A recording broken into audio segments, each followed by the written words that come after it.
There are three main systems in play to communicate things on the written page or the screen regarding how and what to play on the guitar. The first way is what we might call standard music notation, and that is a system that has been in place for many centuries.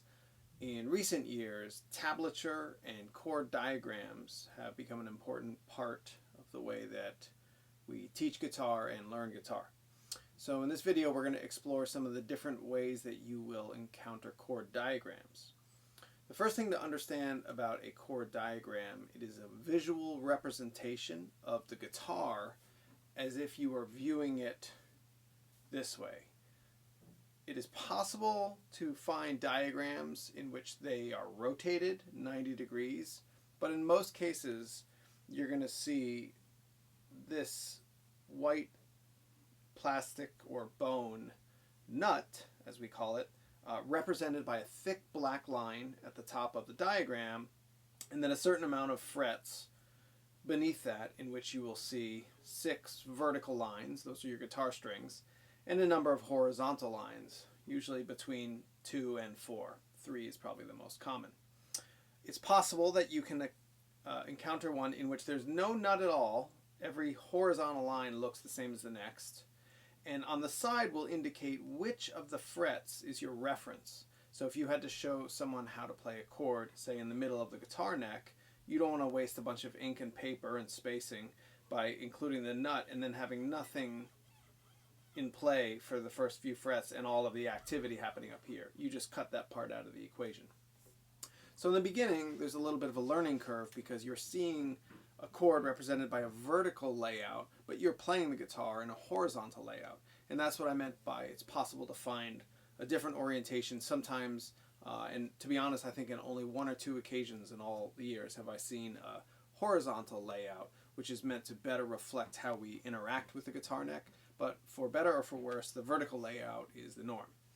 So in the first example, I have a chord, a C chord, a very common beginning kind of a chord. This is exactly what the computer program spat out as the appropriate chord diagram. And you'll see there's a couple black dots and a couple open circles above the nut. On the 6th string, all the way on the left, there's nothing at all. So what this diagram is intending is that you put your fingers where the black dots are. You would include the open circles, which are above the nut, and you would not do anything with the 6th string. Regarding the open circles, the idea is that if a first string of the guitar above the nut has an open circle, that means that you play that string by itself. And if there's a couple of them, and the context for the whole thing is chords, the idea here is you'd put your fingers in the location of the dots and perhaps strum. Again, you're not playing anything on the 6th string, just 5 strings. And the reason I say perhaps strum is because chord diagrams are used in all sorts of applications. So we don't really know just from a diagram by itself if you're strumming, if you're plucking, what you're doing with it. On the next diagram, I went in and included an X on the 6th string. So an X is the symbol for don't play that string. It's being a lot more explicit that you really don't want to play that string. The version after that is something of a custom situation. So here the implication is that you are going to put your fingers on the dots and only pluck what's in the dots or circles. Strings that have been given no attention, meaning there's a string and nothing at the top like the 6th string or the 4th string, you're not going to pluck those. And if you happen to count up how many strings are in play here, you would see that there are 4. And the idea is this is a style of diagram that would accompany a fingerstyle approach, because in fingerstyle we usually use 4 fingers, your thumb and then fingers 1, 2, and 3, or the I, M, and A fingers, and you would pluck those particular chords, those particular strings. And again, we don't know if you are plucking them all at the same time, if you're breaking them up. It's just which strings to pluck when you want to play a C chord. In the next diagram, we see a concept that I personally use in chord diagrams In styles in which you have to play, for example, two different bass notes. You play one bass note the first time you play the chord, and then a different bass note on the second. So if I take a C chord, based on examples 1 or 2, you're going to see that in this new fourth example, there is an open circle on a string. If you'll consider what I was saying about open strings or open circles being something that indicates when to play an open string, it doesn't make a whole lot of sense that an open circle can be on the string, because it's like, are you talking about the string itself, or is that where I pluck or where I press on the string? And the idea here is what's in black are your go-to notes. A note that is on a string and on a fret that has the open circle, that's a secondary bass note. So for example, if I were playing the boom chuck style in the kind of Americana guitar approach, I might have like,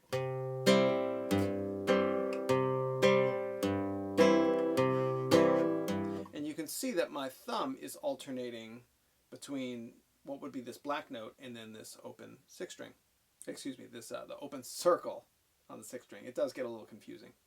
So that is something that is super duper common in Brazilian music, because in Brazilian music you often have situations like this.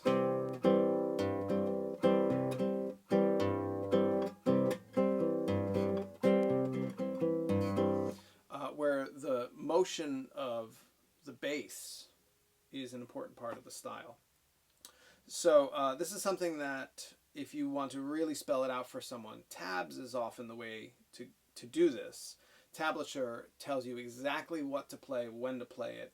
It doesn't always tell you the rhythms of it. To get the most complete picture, that's where standard notation comes in. But standard notation, the learning curve, is significant. So that's something that you basically work out usually over a number of months or years. So before we go any further talking about alternate bass notes, let's talk a little bit about what's going on. An alternate bass note is based on the idea that every chord has a main bass note, and that bass note is called the root. The root of a chord is how the chord gets its letter name. So in other words, the root of a D minor chord is the note D. The root of a C major chord is the note C. The root of an F sharp diminished chord is the note F sharp. So we can think about it from the other direction. You take a note and you add other notes to it, and that's how you make chords. So generally when we learn chords in the beginning, we learn what the lowest note of the chord is, where you play it from. For example, the fourth string or the fifth string or the sixth string. And 99% of the time, that note is chosen because it is the root of the chord. So if I play a G chord, for example, you find a G here and you build the rest of the chord above it. And if I find a C chord, I take a C note and I build above it. In the beginning, it's considered too much information to know all of that, so we teach grips. Just grab here, here, and here, strum away, that's a C chord. But what's really happening is the lowest pitch that you are playing is usually a C note if it is a C chord. And that is, for example, why it's a bad habit to be unaware of all these other strings. Sometimes people make a grip, for example, on a D minor chord, and they're in the habit of strumming all 6 strings. A D minor should be played from the D note and then the other notes above it. You should not be playing all 6 strings because these notes are not part of the D chord. However, this idea of alternate bass notes is to say that these other notes, different from the root of the chord, we can actually harvest them for their potential as alternate bass notes. So, for example, a D minor chord would sound like that, and one of the alternate bass notes for D minor can be found here on the A string. And there's systems in place to describe which alternate bass note you choose and how you label it and so on and so forth. What I want to do with the chord diagrams is to just put in place a system that will be helpful in the beginning, and that is this idea that when the alternate bass note is a fretted note, I'm going to use an open circle on one of these fretted notes. Otherwise, you're going to see black dots, because black dots is the standard by which we describe where to put the fingers down for the chords. You put them on the black dots. An open circle is a secondary bass note. Whether you hold both notes together, I mean, there's going to be questions there. But the main idea is not to play that note unless you have a reason to do so. So we also need a system to describe when alternate bass notes are open strings, just like in this example of D minor. D, as the open string, is the root of the chord, and the alternate bass note is here on the 5th string. So I've included a black dot above the 5th string to say that that is the alternate bass note. And so basically I'm taking the black dots and the open circles and reversing their roles when it comes to an alternate bass note. Because if I don't, and I just include at the top of the 5th string open string, it's true you play that string open, but how do you know not to put it into the main chord? Like, how would you know that it has a special context? And in Brazilian music, this is crucial for guitar because our thumb, the job of the thumb is to mimic the roll of the surdo drum. And the surdo drum has 2 tones. 1, 2, 1, 2. So when you alternate bass notes, you can create that effect. And when you speed up and you're playing like a samba, it's a crucial part of the style and the sound of the guitar. So that's the system that I'm using for alternate bass notes. So moving on here, on the next example, the 5th example here, we see an X on the 6th string, and you see numbers above the nut. So these are your left-hand fingers, and when I was growing up, this tended to be the norm, and I don't know if publishers started saving on ink or why they stopped including fingers, but the idea is in your left hand you have the thumb, and then 1, 2, 3, 4. The fingers are numbered in your left hand. In your right hand, remember, you have P, I, M, A. Chiquito would be your pinky, CH maybe.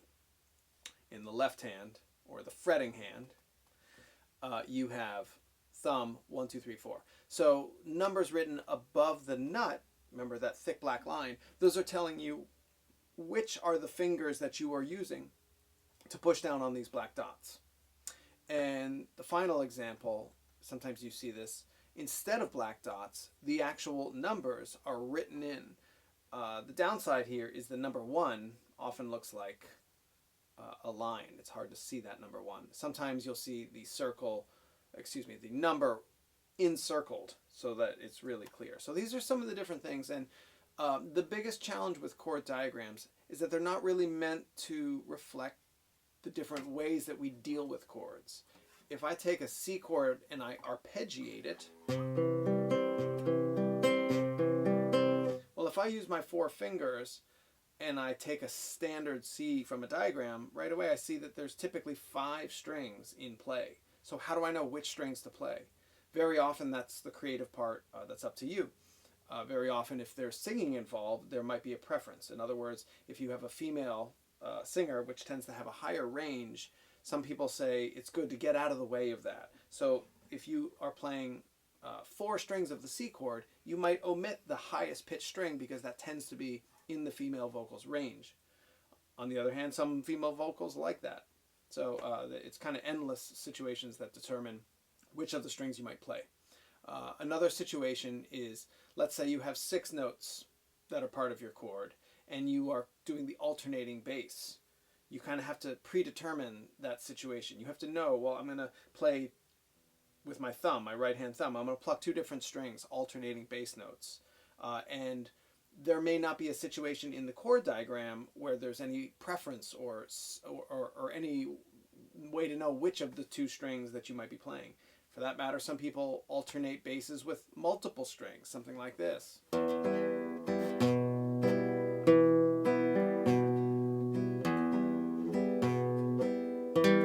right, so the basses might be like boom, boom, boom. And again, that's just a creative application. So dealing with chord diagrams, I like them because they're very efficient. They show you a clear visual picture. And when you start learning chords and trying to remember which one is which, this is an important part, is to create some kind of system that makes sense to you. If you see a D chord, for example, And you look at that, it's helpful to remind yourself, for example, oh, that forms a triangle. And when you look at a chord diagram and you can see the notes placed on paper, the triangle shape is very apparent. You know, other chords have a more of a diagonal shape. Or, you know, the sky's the limit. But creating tools for yourself that work for you to remember the chords and remember their names is an important part of this. So chord diagrams, again, one of 3 systems. They're super common, and one of the most typical ways that you're going to find them is if you buy a piano guitar vocal book. That is a format of books in which a bunch of songs are written out, and what you often see is traditional music notation with the melody notes, you know, the dots and the whole system for traditional music notation. And that is the melody of the song. Usually the words are written underneath. Sometimes there's a whole nother pair of lines for the piano part. And then the guitar part is just given everything we've worked out in this video. The letter of the chord, for example, C, and a little diagram. And so you can kind of put the information together in whatever way makes sense to you. Obviously, if you're working with a teacher, they can kind of hold your hand through that, because you might be wondering, do I play exactly what the piano plays? Do I approximate it? Do I just do my own thing? Is there a strumming pattern? Do I use a pick?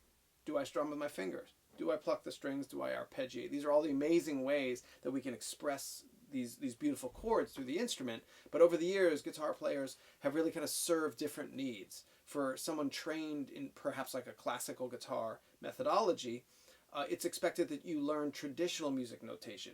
There's probably no chord diagrams, and very often there isn't even a letter to tell you, oh, what you're playing is an A minor. You just have a clump of notes, and you have to know how to produce these chords. So that is considered the most difficult. On the other end, chord diagrams and tablature are very typical in this concept that anyone can play guitar. You just pick it up, you put your fingers here, you hit the strings, and it's going to sound nice. Obviously, that's easier said than done, but with a chord diagram, you can kind of get right to it without having to learn music, which is why everyone loves them, and yet at the same time, there's some holes that come from the usage and the varying ways that we use these things. So the idea here is to present some typical ones and some ways that you're going to see that I tend to use chord diagrams myself.